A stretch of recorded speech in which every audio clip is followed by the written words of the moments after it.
Oh no, we need hungrier talent who can meet higher targets.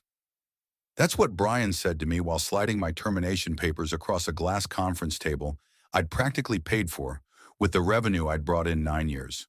40% of Triana Corp's entire client portfolio gone in a sentence. No warning, no thank you, just a cold smile and buzzwords. I didn't argue. I just smiled, stood up and packed my things, including a little black folder I'd always kept off the company servers. It held more than contracts and client lists. It held trust, relationships built over nearly a decade of missed dinners, red-eye flights, and handwritten thank you cards. Brian thought he was replacing a number. He didn't know he'd just cut the cord to $12 million in annual business. But he would. Very soon my name is Darren McCabe. I was the backbone of Triana's sales team, but now I'm just a man with a phone and a very good memory. If you've ever been pushed aside after giving your all, ask yourself, what would you do the next day? Drop a comment, share your story, and stick around. Because this one, it gets fun real fast. My name is Darren McCabe. I'm 46 years old, and for the past 9 years, I was a senior account executive at Triana Corp based out of Kansas City, Missouri. Nothing fancy, just a mid-sized B2B firm in financial services. But to me, it was everything. When I started, Triana was still operating under its old name, Midwestern Financial. They had a dated brand, a tired client list, and no real vision, but they had one thing, a CEO named Everett Stanton who understood the value of relationships. He brought me in not because of my resume, but because he'd heard from 3 different clients that I was the guy people trusted. I wasn't flashy, I didn't chase trends. I built accounts the slow way. One handshake, one dinner, one emergency Sunday, phone call at a time, and it worked.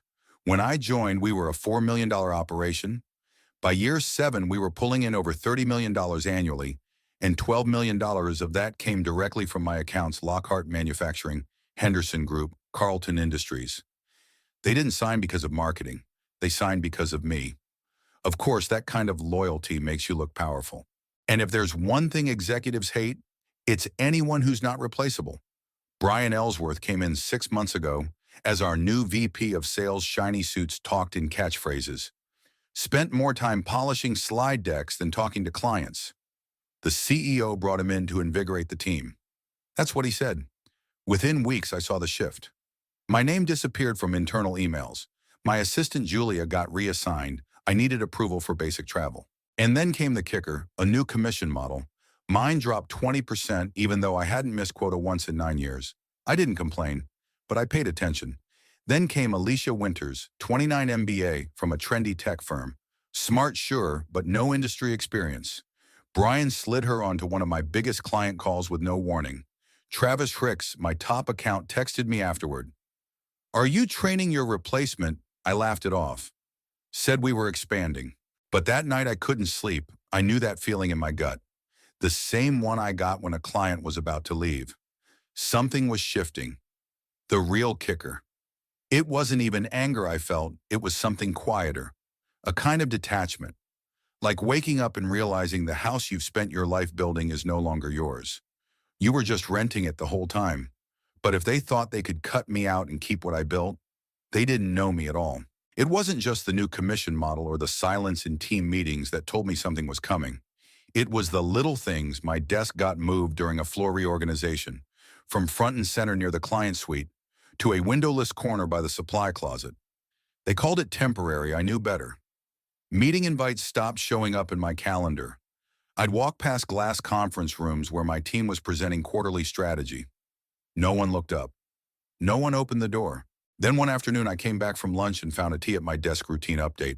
The guy mumbled, avoiding eye contact.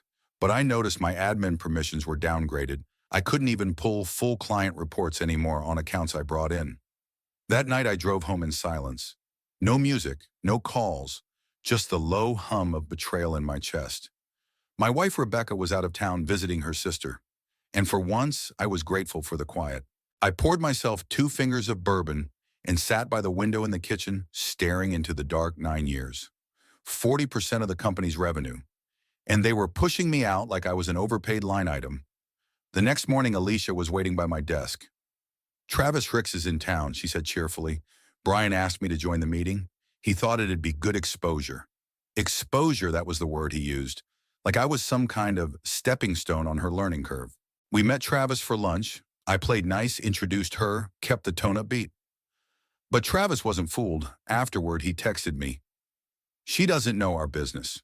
What's going on? I didn't answer, because honestly, I didn't know what to say anymore.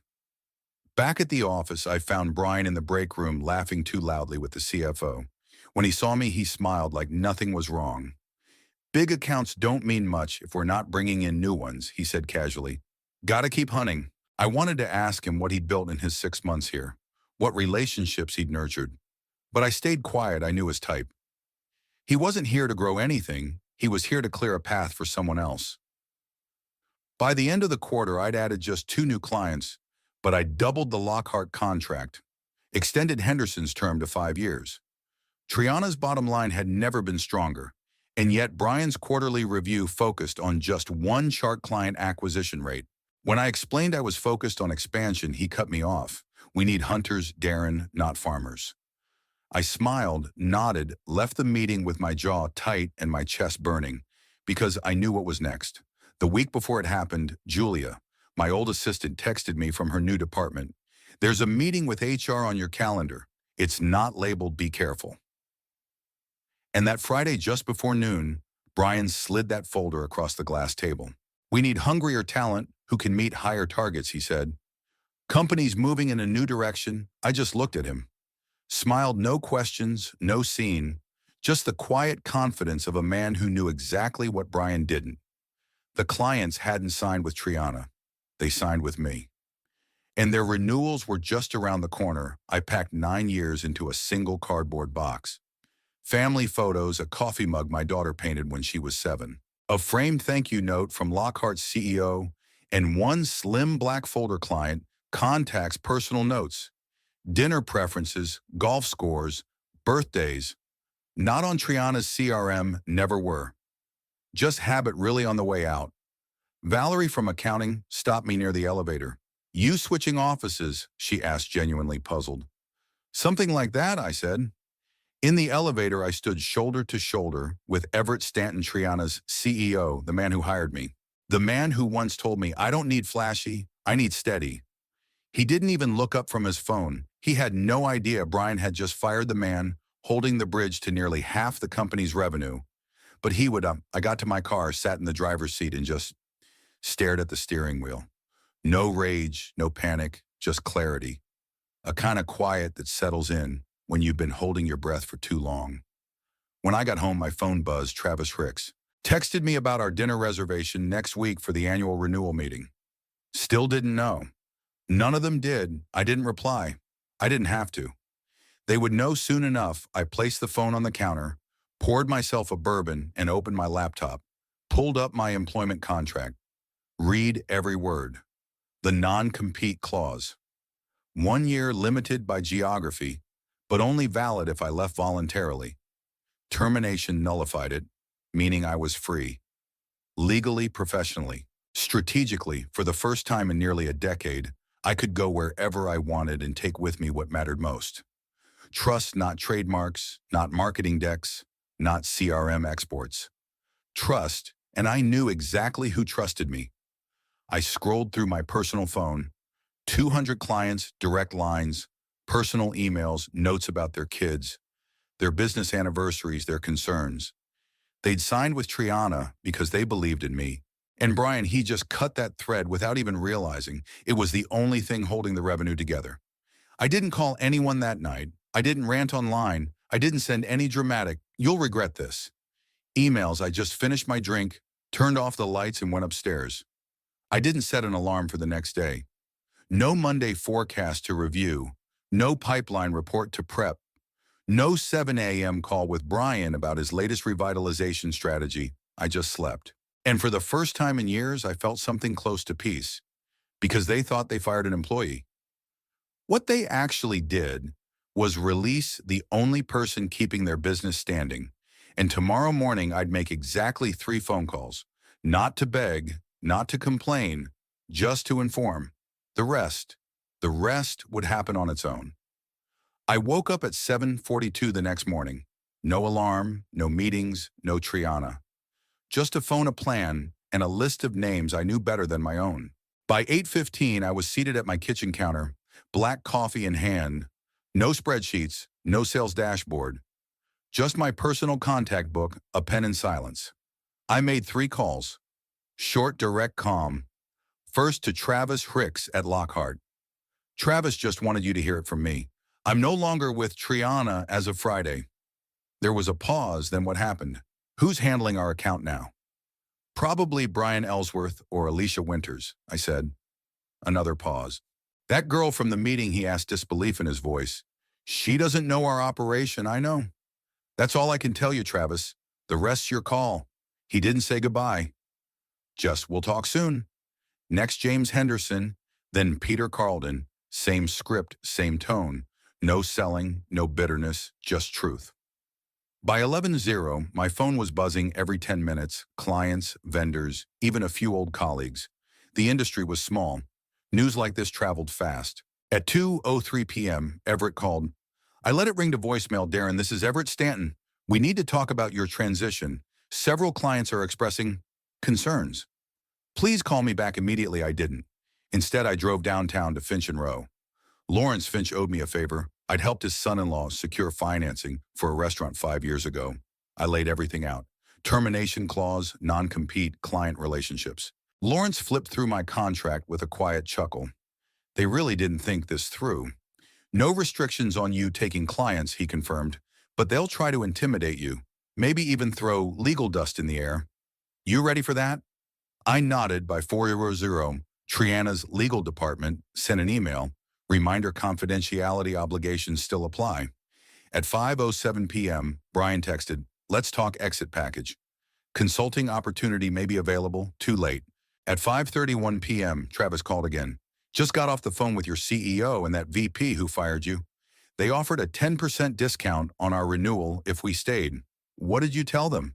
I asked that I'd think about it. I didn't say a word. Then Travis continued voice. Even I just sent notice. Terminating our contract, reason change in relationship management. By nightfall, 2 more companies followed suit. Henderson Carlton, that was $2 million in business. Gone from Triana. By morning, it was 8 clients. Totaling over $5 million. I didn't gloat. Didn't send any I told you so emails because I didn't need to. Everett called another emergency board meeting that afternoon. Julia, my old assistant, texted me from her personal number. Complete chaos here. Brian's blaming you for client poaching. CEO's panicking.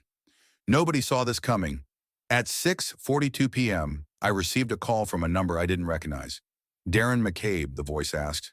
This is Michael Grantley from Grantley & Co. I heard you're available. A few of our mutual contacts speak highly of you. I'm listening. We'd like to offer you a senior VP role. 6-figure signing bonus, full autonomy over accounts, executive committee seat. When would you want me to start? How's tomorrow? I accepted. Not out of spite.